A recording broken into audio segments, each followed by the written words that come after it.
1950년 2차 세계대전이 끝나고 냉전 시기가 시작되던 직후 유럽의 군사력은 엉망진창인 상황이었다.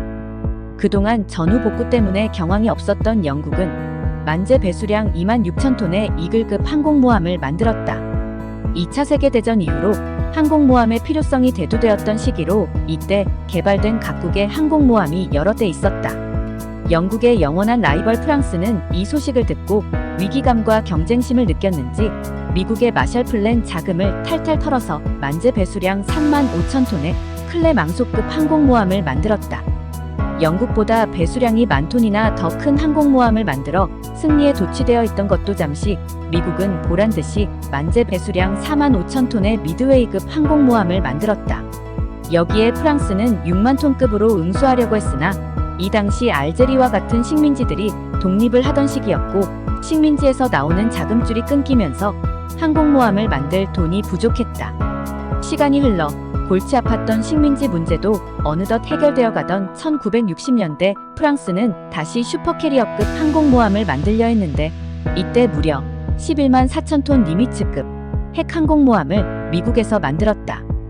이에 프랑스도 핵발전 항공모함을 만들려 했지만 자체 기술도 없거니와 미국도 기술 협조를 해주지 않았다.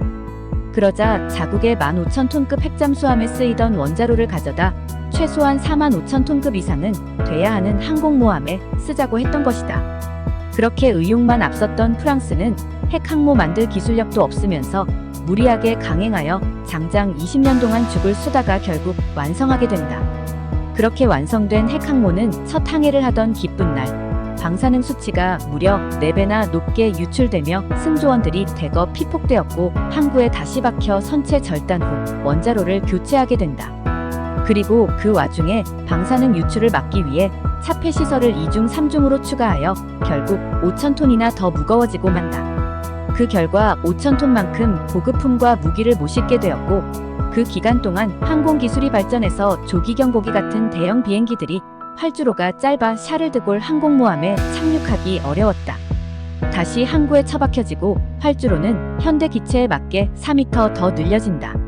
또한 내부에 사용되는 스크류가 말썽이라 교체해야 했는데 납품 회사는 이미 먹튀해서 설계도도 없고 사라져버린 상황이라 멀쩡한 스크류를 뽑아내 다시 역설계해서 몇 년 동안 또 수리를 해야 했다. 결국 1,010만 고 끝에 샤를드골급 핵항공모함은 정식으로 취역하게 된다.